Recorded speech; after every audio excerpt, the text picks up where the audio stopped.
Welcome back. This is John Locke, and today I want to talk about the Google update that rolled out on August 10th of 2020. Now, a lot of people took note of this because a lot of the minor updates that Google pushes out, you don't see the search rankings fluctuate a lot. You don't see a lot of movement.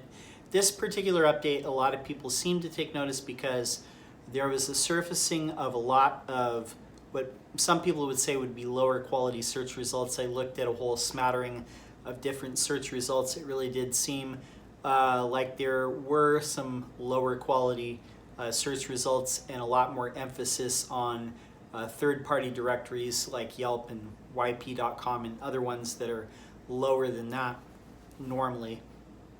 The thing to understand is this, all of this of what you're seeing as far as this update, this won't be the permanent thing because for one, Google engineers, the way that they set this up, the way that the information that they feed the algorithm, really, their intent and purpose all the time is to try and get the machine learning to pick results and rank results that a human being would pick and find the most useful. That's really the end goal in all of this. So when they do updates like this that seem to misfire and they surface things that are bad, it's not that the algorithm itself changed permanently. This is just a blip. This is an experiment, and this definitely will self-correct. Now, one thing that I've noticed over the last year and a half especially, it really does seem that Google's machine learning RankBrain, the RankBrain aspect of the algorithm, which they said way back in 2016 was the third most important component of the entire ranking algorithm beyond the content of the page and the link profile of that page and that website. They said that way back when, 4 years ago. Now, these updates, they do take input from what the quality search rater team does. They'll evaluate a whole series of search results and they'll say like this was good, this is not, as far as evaluating the pages, you know, whether they're high or low quality and all the different components and aspects of those pages. Now the input goes into what the engineers write in the algorithm, the ranking algorithm. Now they do several updates every single day. This one on August 10th of 2020 seemed to surface a lot more garbage.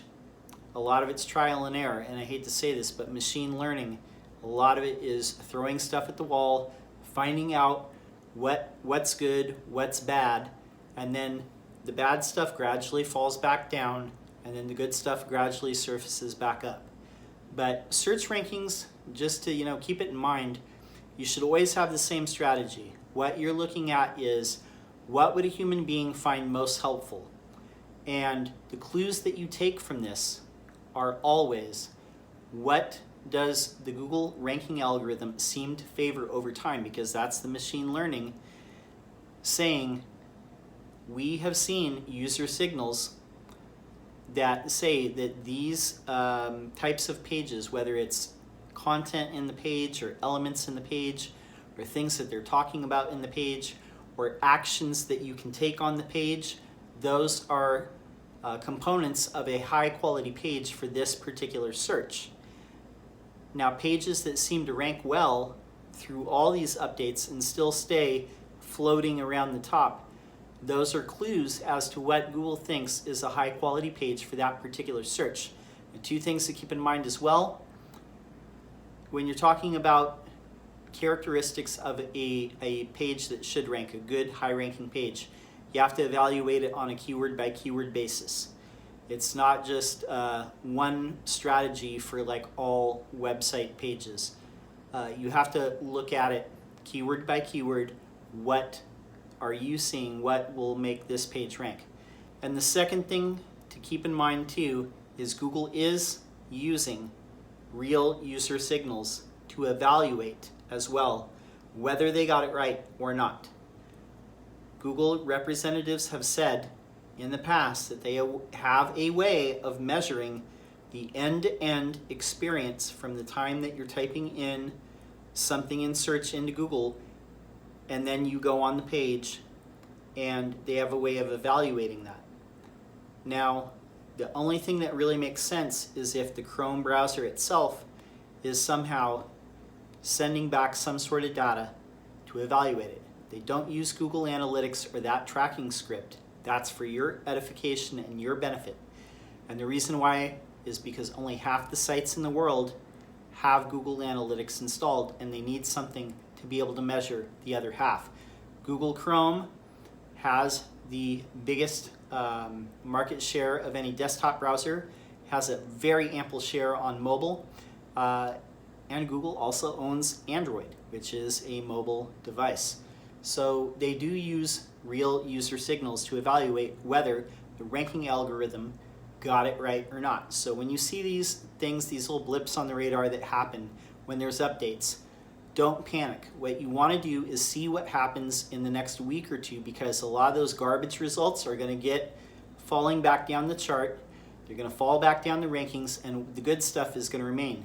Because remember, Google engineers, they're pushing out updates to the ranking algorithm and fine-tuning it several times per day, every day. This just happened to be a big update that caused a lot of garbage to rise up to the top. So keep your eye on the prize. Remember, evaluate the long-term patterns and aim toward that.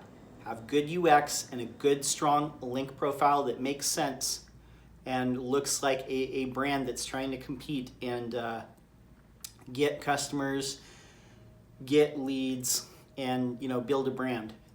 Do all these things, it'll all make sense in the end, I'm telling you. My name is John Locke. My business is Lockdown Design and SEO. I'm here pretty much maybe like 3 times a week putting out videos. And if you have a question, I'd love to see you put it in comments below. And hey, you can always subscribe. Videos coming out all the time. We're up to, I think it's about 760, 770 or so subscribers in that range. I'd love to see us get to 1,000. That's a great milestone, and I'm looking forward to achieving it. I'll be back very soon, maybe tomorrow, with a new video. And until next time, peace.